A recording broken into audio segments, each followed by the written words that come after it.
In this verse of the Quran of Surah Tawbah, chapter number 9, verse number 24, Allah is saying, قُلْ إِنْ كَانَ آبَاؤُكُمْ, whether it be for fathers. And you know the Quran respects the parent the highest after Allah subhanahu wa ta'ala.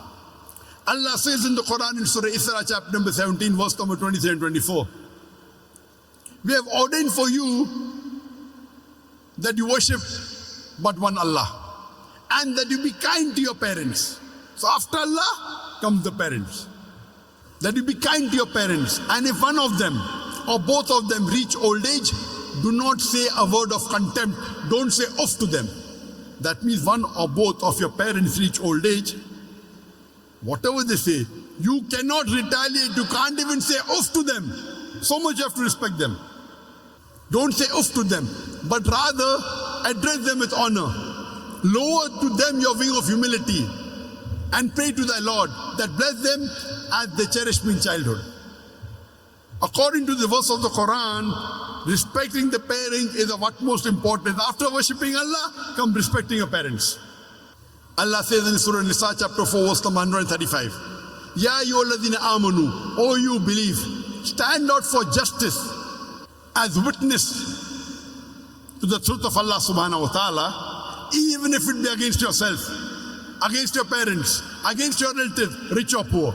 When it comes for standing for justice in supporting Allah, you have to stand out for justice even if it against yourself, against your parents, mother or father, against your relatives, whether it be your son, whether it be your brothers, whether it be your spouses, whether it be rich or poor. Allah protects all. So here Allah is telling us that you love your parents, yes, but when it comes to justice, even if it goes against yourself, against your parents, against your relatives, you have to stand out for justice. That's true to Allah subhanahu wa ta'ala. And Allah is repeating the same thing. قُلْ إِنْ كَانَ آبَاؤُكُمْ وَأَبْنَاؤُكُمْ وَإِخْوَانُكُمْ وَأَزْوَاجُكُمْ وَعَشِيرَتُكُمْ. Say whether it be for your fathers, or for your sons, or for your brothers, or for your spouses, wives and husbands, or for your relatives. And Allah continues, وَأَمْوَالٌ اقْتَرَفْتُمُوهَا, and the wealth that they have amassed. Allah says in Surah Baqarah, chapter number 2, verse number 261, that the parable of those who spend their way in the way of Allah subhanahu wa ta'ala, the parable of those who spend in the way of Allah subhanahu wa ta'ala is like a grain of corn. And that corn becomes 7 years, each year bearing 100 corns. That means that one grain becomes 700 grains. Allah says, if you spend in the way of Allah, Allah will give you 700 times profit. In business terminology, 70,000% profit. If you spend in the way of Allah subhanahu wa ta'ala, Allah promises you 70,000% profit, 700 times profit. And Allah continues, Allah will give you much more. That means minimum profit Allah has guaranteed you if you spend in the way of Allah is 70,000%, 700 times profit. Allah continues, وَأَمْوَالٌ اقْتَرَفْتُمُوهَا وَتِجَارَةٌ تَخْشَوْنَ كَسَادَهَا وَمَسَاكِنُ تَرْضَوْنَهَا. The wealth you have amassed, the business in which you deal, the house in which you live. What are your considerations? Why are you afraid to do dawah? Why are you afraid to go for jihad in the way of Allah subhanahu wa ta'ala? Striving in the way of Allah subhanahu wa ta'ala. Are you worried about your wealth? The business in which you deal? Okay, if I do dawah with a non-Muslim, maybe I will lose my business. Maybe I'll have less customers. The wealth you have amassed, the business in which you deal, the house in which you live.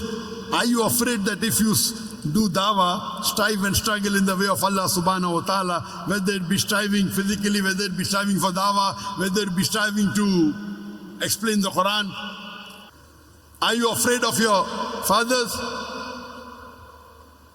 of your sons, of your brothers, of your spouses, wives and husbands, of your relatives, the wealth you have amassed, the business in which you deal, the house in which you live?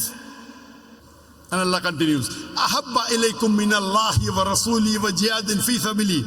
If you love all these 8 things more than Allah, more than His Rasul, and doing jihad in the way of Allah subhanahu wa ta'ala and striving in the way of Allah subhanahu wa ta'ala. Allah says, fatarabbasu, wait. When Allah says wait, what does he mean? He's giving you a warning. For example, in the school, there is a bully who bullies a junior student. And the junior student tells that big bully who is a senior student, wait till I get my elder brother. And his elder brother happens to be a big gangster. So when the junior student is telling the senior student, wait, he's actually giving him a warning, you buzz off. You get out, otherwise you'll be taught a lesson. When the junior student tells the senior student, wait, he's telling him, wait till I teach you a lesson. That means you better run off. So when Allah says, fatarabbasu, Allah is telling us Muslims, you better improve. فَتَرَبَّصُوا حَتَّى يَأْتِيَ اللَّهِ بِأَمْرِهِ, until Allah brings about His decision unto you. Wait, otherwise Allah will bring upon destruction unto you. وَاللَّهُ لَا يَهْدِي الْقَوْمَ الْفَاسِقِينَ, and Allah guides not the fasik people, the perverted transgressors, the rebellious people. So Allah is giving a warning in verse number 24, Surah Tawbah, to all the Muslims that you should love Allah and His Messenger and doing jihad in the way of Allah subhanahu wa ta'ala more than anything else.